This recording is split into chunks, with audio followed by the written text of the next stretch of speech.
you have been losing power your entire life.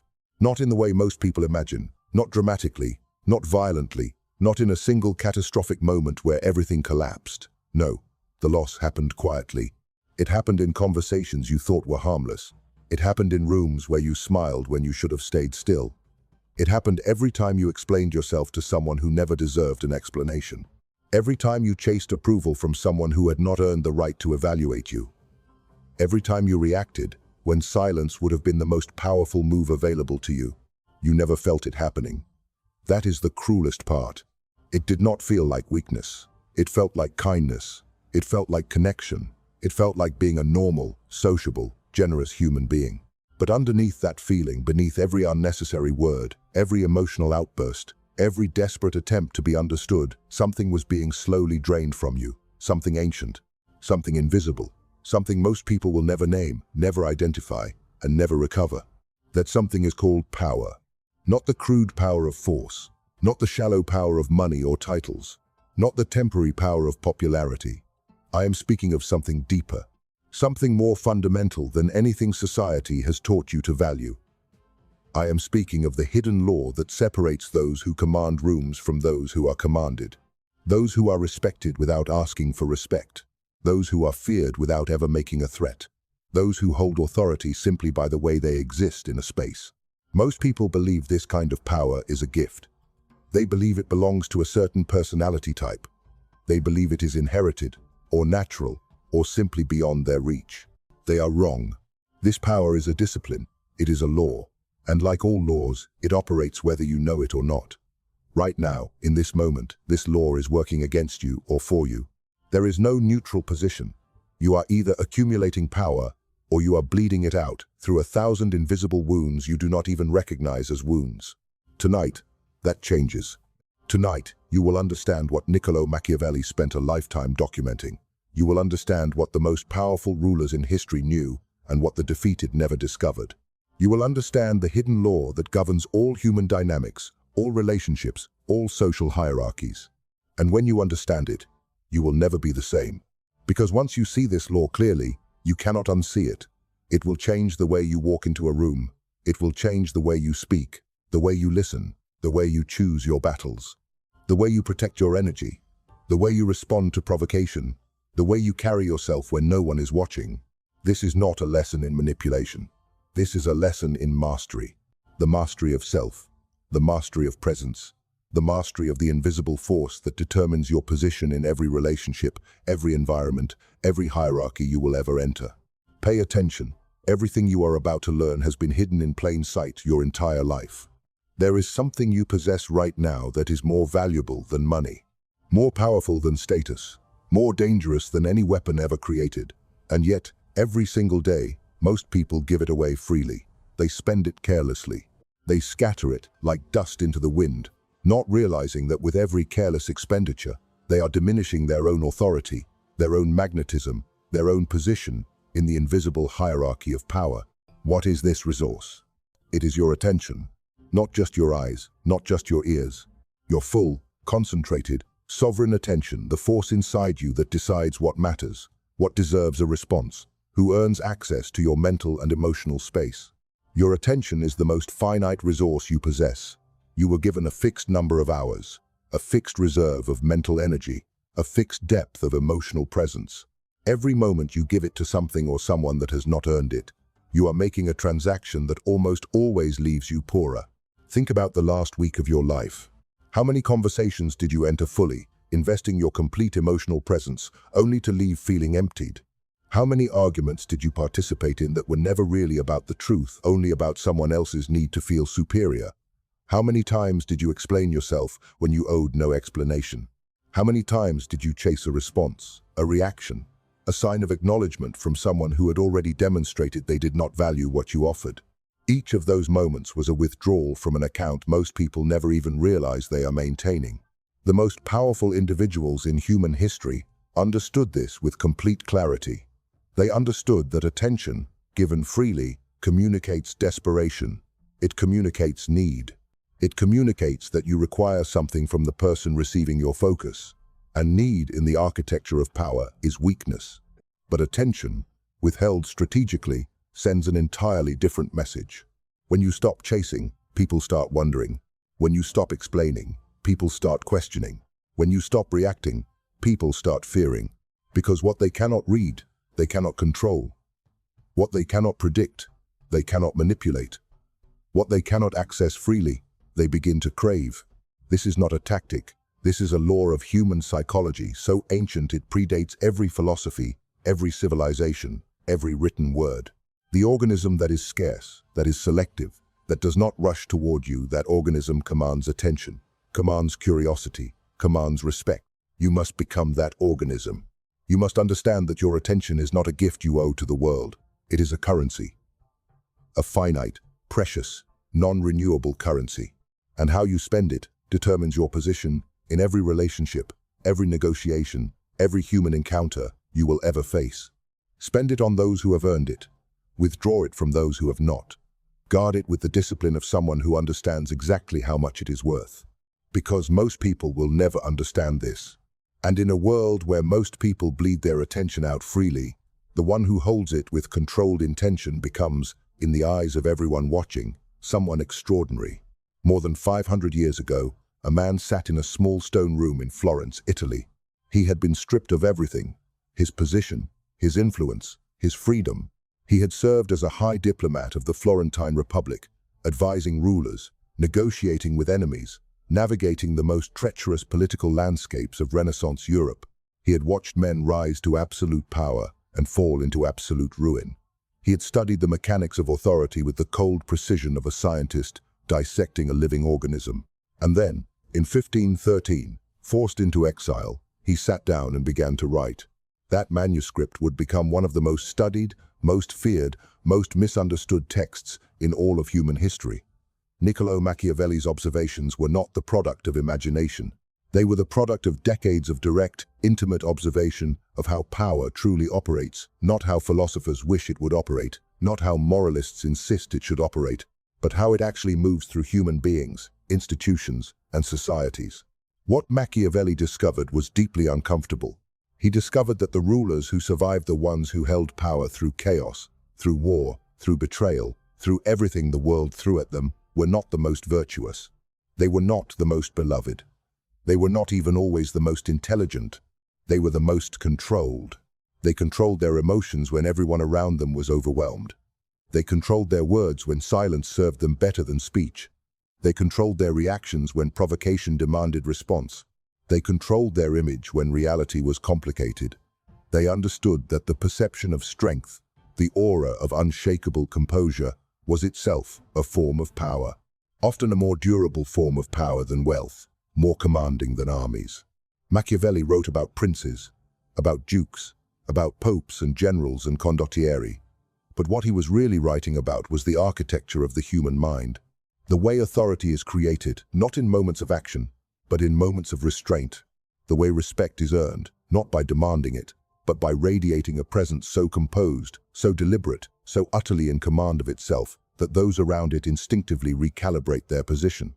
In chapter 17 of The Prince, Machiavelli asked a question that still echoes through every boardroom, every relationship, every social hierarchy alive today. Is it better to be loved or to be feared?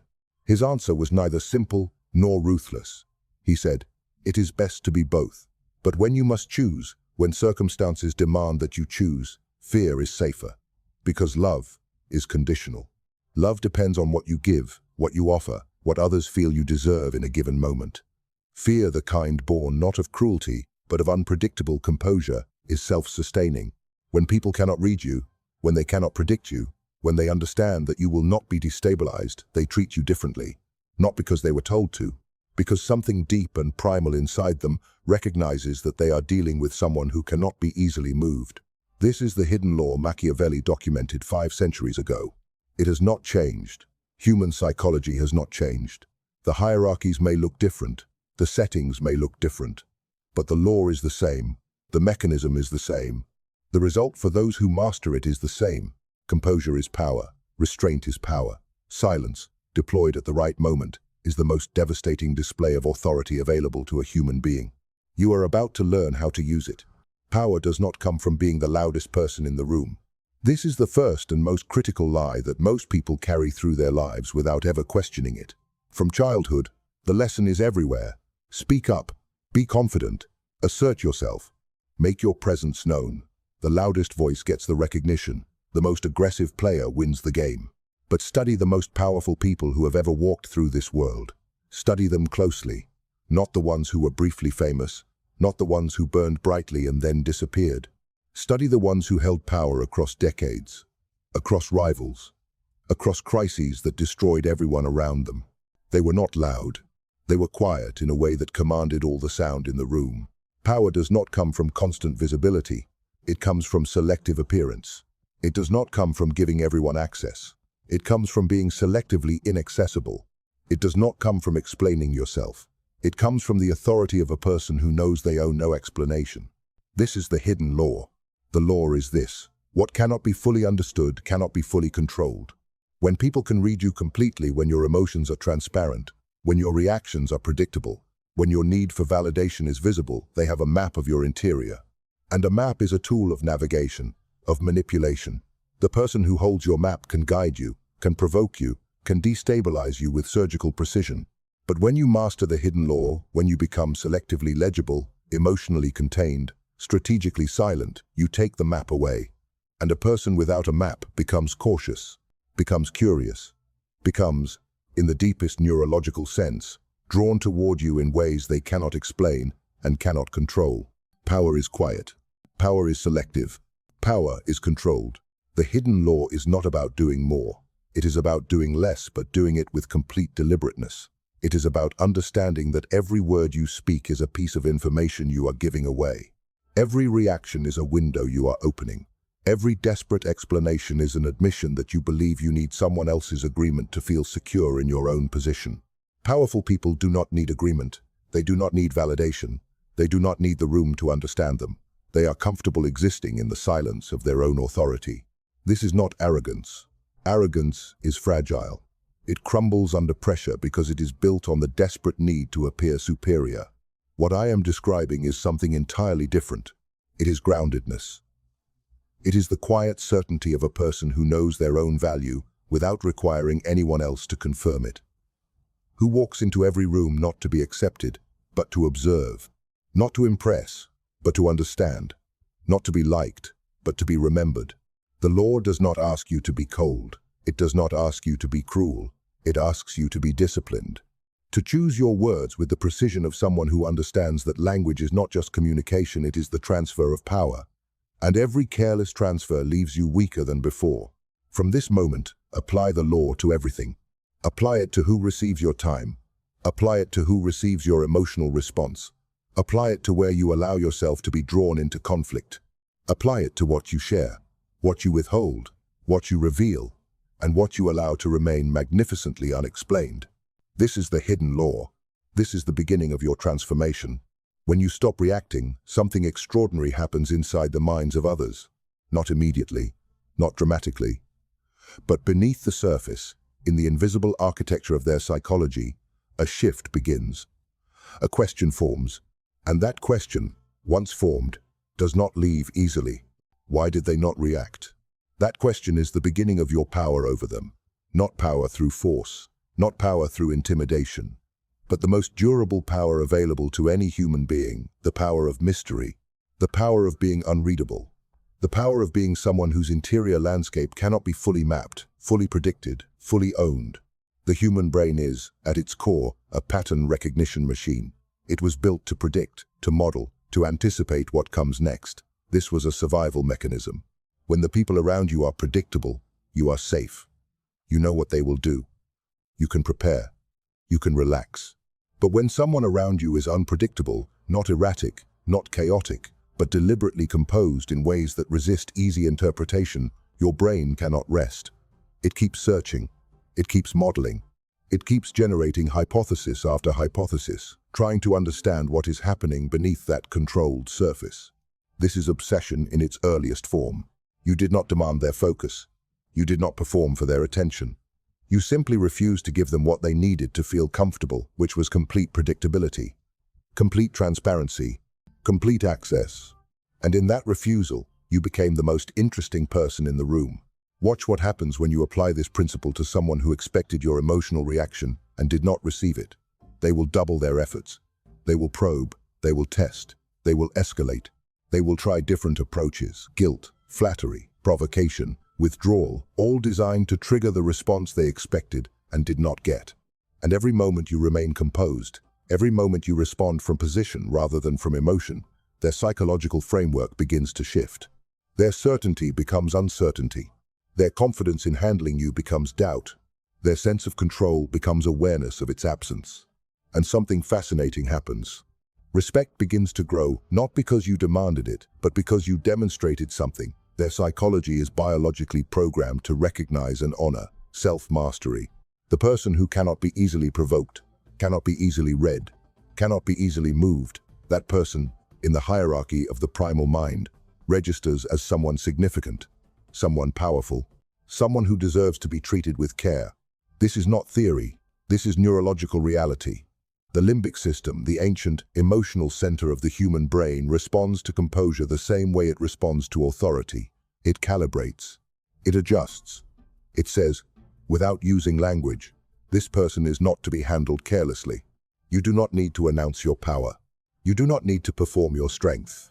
When you master the hidden law, when your composure is genuine, when your silence is deliberate, when your emotional restraint is not suppression but sovereign choice, you will watch something remarkable happen in every relationship, every social setting, every professional environment you enter. People will begin to treat you differently, not because you asked, not because you explained, but because on the level of psychology that predates language, predates culture, predates civilization itself, they recognize that they are dealing with someone who cannot be controlled. And that recognition changes everything. This is where theory becomes transformation. Understanding a law is the first step. Living it is the discipline. And the discipline begins with small, specific, daily decisions that accumulate over weeks, over months, over years into an identity so composed, so deliberate, so unmistakably powerful that people feel it before you ever open your mouth. The first application: stop explaining yourself. When someone challenges your decision, your presence, your choices, the instinct is to justify, to provide evidence, to build a case for your own validity. Stop. The moment you explain yourself to someone who has not demonstrated they deserve that access, you communicate something critical, that their opinion of your decision affects your confidence in it. And that communication instantly shifts the balance of power. Powerful people do not explain. They decide. They act. They allow the results to speak. When pressed, they respond with composure and economy. A short sentence, a measured look, silence, if the moment calls for it, and then they move forward, because their direction does not require consensus.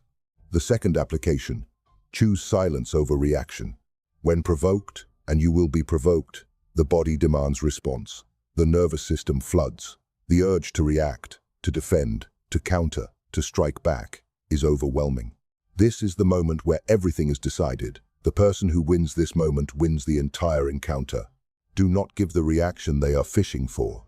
Instead, pause, breathe, observe. Let the provocation land in the room and remain there without your participation. Let the other person sit with the weight of what they said without receiving the validation of a response.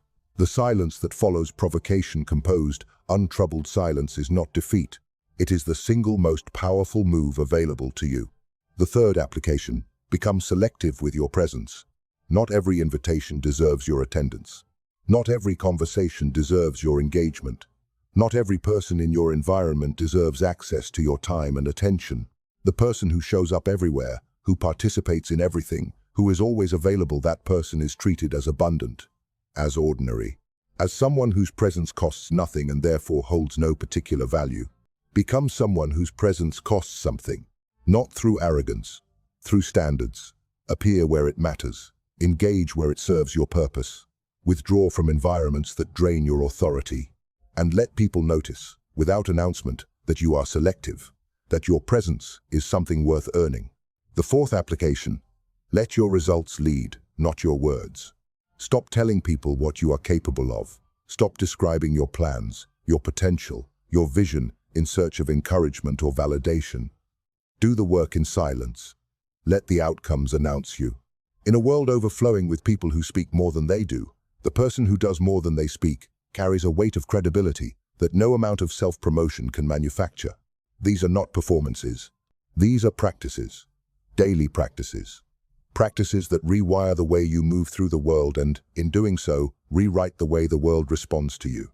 Every time you choose silence over reaction, you build a muscle. Every time you withhold an unnecessary explanation, you reinforce a standard. Every time you protect your presence by being selective, you signal without a single word that you are someone who understands your own value. This is how the hidden law becomes lived reality. This is how transformation begins, not in dramatic moments, but in thousands of quiet, disciplined choices that no one else sees, but everyone eventually feels. Not everyone in your environment wants you to master this law. Some will resist it. Some will attempt consciously or unconsciously to drag you back into the patterns you are leaving behind, not because they are evil, but because your transformation threatens the dynamic they depended upon. The you that reacted. The you that needed validation. The you that could be provoked, could be manipulated, could be read and navigated and used. You must learn to identify these people with clarity and without sentiment. The first is the provocateur. This person specializes in triggering reactions. They introduce comments designed to wound, to destabilize, to provoke a response that reveals your weakness. In professional settings, they undermine you in front of others. In personal settings, they know exactly which words will flood your nervous system. They thrive on your emotional response because that response confirms their power to affect you. When you stop responding, when you meet their provocations with composed silence or measured brevity, you take away the only weapon they actually possess. They will escalate. They will push harder. This escalation is not evidence that they are winning. It is evidence that you have already won. They are revealing desperation. You are demonstrating mastery. The second is the critic. This person has built their identity around the reduction of others. They analyze, they judge, they dissect, not in service of truth, but in service of their own need to feel elevated by comparison. They will find fault with your silence and fault with your words. They will critique your composure as coldness and critique your warmth as weakness. There is no version of you they will accept, because acceptance is not their function. The powerful response to the chronic critic is indifference. Not performed indifference, genuine indifference that comes from understanding that their evaluation was never a reliable measure of your value. The only evaluation of your value that matters is your own, and yours must be based on your standards, your discipline, your results, not on the fluctuating opinions of people who have invested in your smallness. The third is the energy drainer. This person does not attack directly. They consume. Every interaction leaves you depleted. They bring chaos, complaint, desperation, and drama into your space and expect you to absorb it, to process it, to rescue them from it. They are not inherently malicious, but they are dangerous because their presence costs you the most valuable resource you possess: mental and emotional energy. Machiavelli was clear on this principle in a different language. He wrote that a prince must be careful about who he allows into his council, that advisors who flatter drain more power from a ruler than enemies who oppose him openly, because flattery blinds, and emotional consumption weakens from the inside. Protect your energy. Limit exposure to those who cost more than they contribute. This is not cruelty. This is the discipline of a person who understands that the quality of your inner environment determines the quality of everything you produce in the outer one. You cannot operate at your highest level while bleeding energy into people who will never be filled. The hidden law demands that you build a perimeter, not a wall. Walls isolate and weaken, but a perimeter, a standard of entry that says, to have access to my full presence, you must demonstrate that you are worth it, that you contribute, that you elevate, that our interaction leaves both of us stronger, not simply one of us emptier. This standard, held consistently, will transform the entire composition of your life, because the people you allow close become the environment you inhabit. And environment shapes identity more powerfully than any single decision you will ever make. Choose your environment with the deliberateness of a sovereign choosing his counsel, because in the hidden law of power you are that sovereign. The real battlefield is not in the world. It is inside you. Every external challenge, every provocation, every threat, every test of your composure begins as an internal event. A feeling rises. Anger, fear, insecurity, the desperate need to be right, or understood, or defended. That feeling is not the enemy. The enemy is the unconscious, untrained surrender to that feeling. The automatic translation of internal chaos into external reaction. This is where most people lose. Not to their enemies, to themselves, to the untrained, undisciplined parts of their psychology that have been conditioned since childhood to equate expression with authenticity, to believe that what you feel must be shown. That holding emotion inward is somehow dishonest. That composure is a form of repression. This is a profound misunderstanding. The mastery of emotion is not the suppression of emotion. Suppression is a pressure cooker. It builds tension until it explodes in ways you cannot control and cannot predict. What Machiavelli's most composed princes understood, what every truly powerful individual across history has understood, is that the goal is not to stop feeling. The goal is to feel fully and respond deliberately. You feel the anger.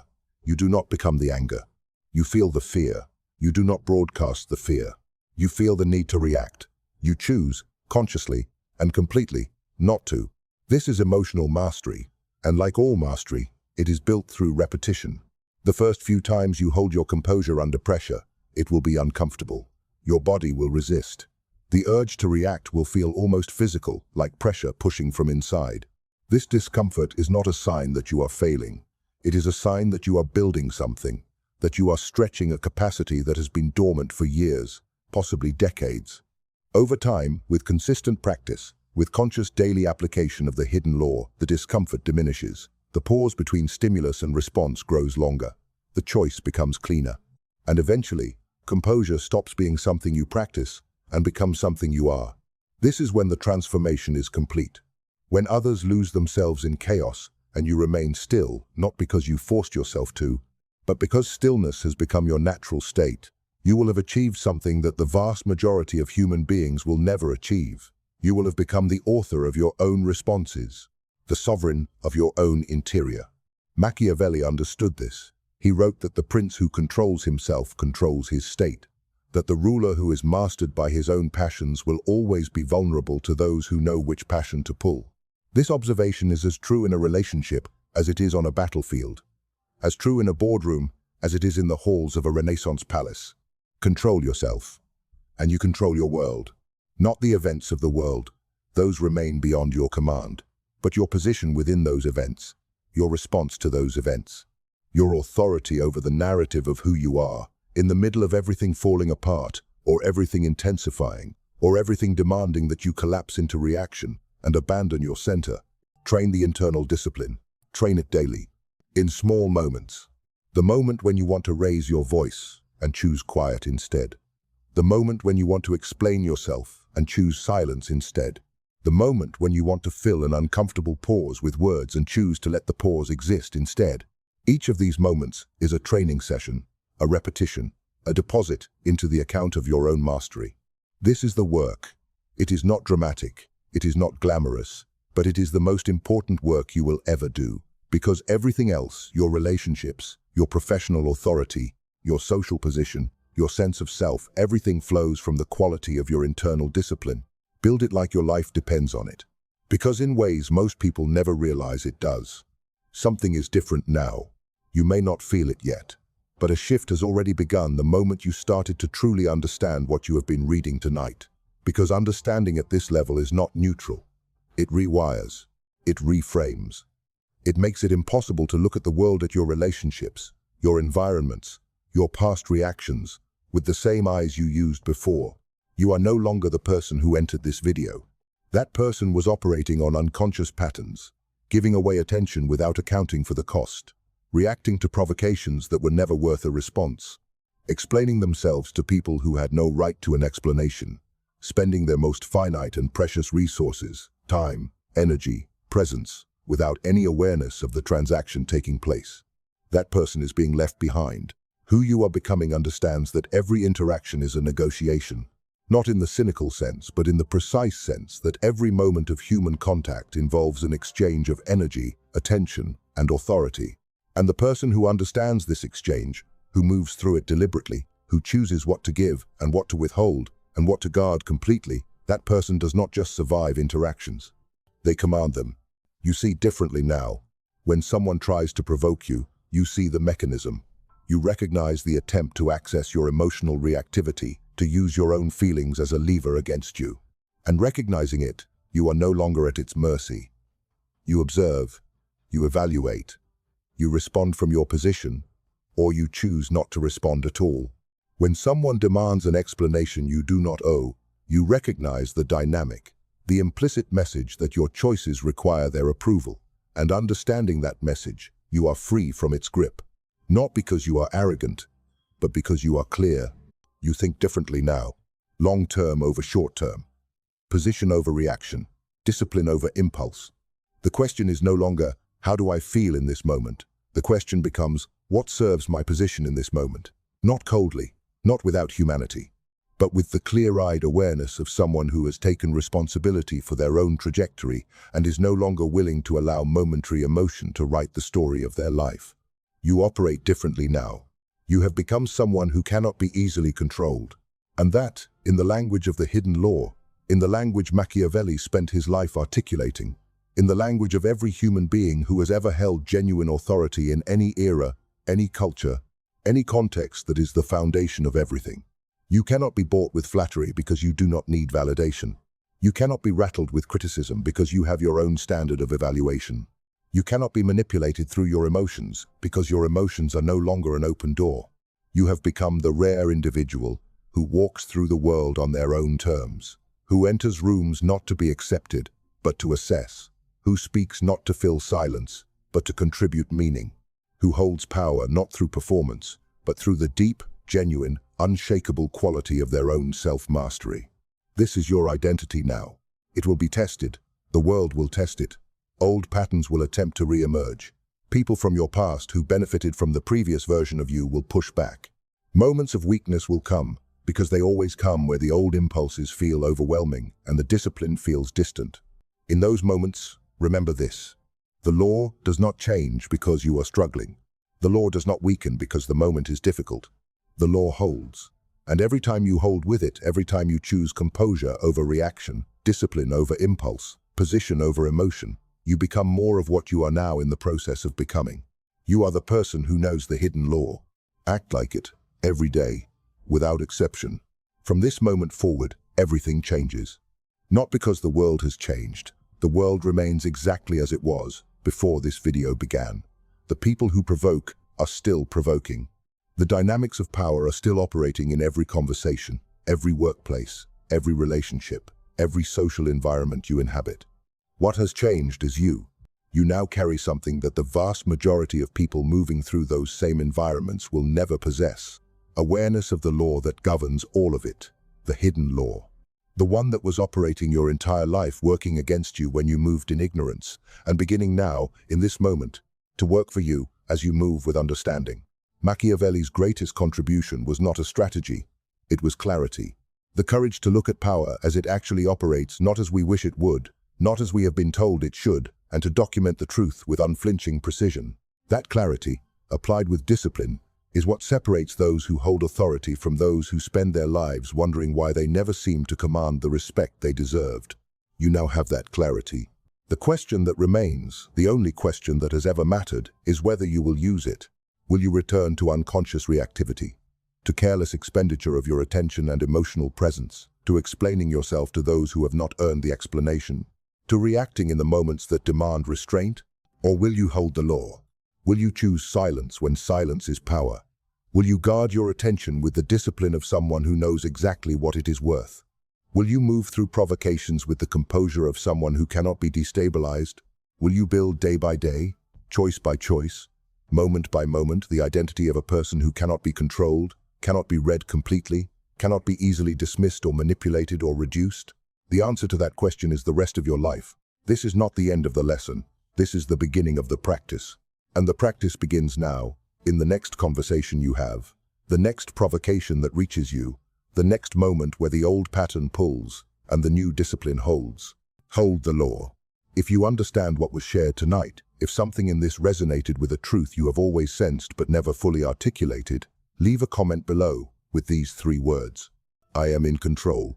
Not as a performance, not for anyone else, but as a declaration to yourself, a marker, a moment in time where you acknowledged the shift and committed to its continuation. Subscribe to this channel if you want to go deeper. If you want more lessons in power, psychology, Machiavellian philosophy, and the hidden laws that govern every aspect of human behavior and authority,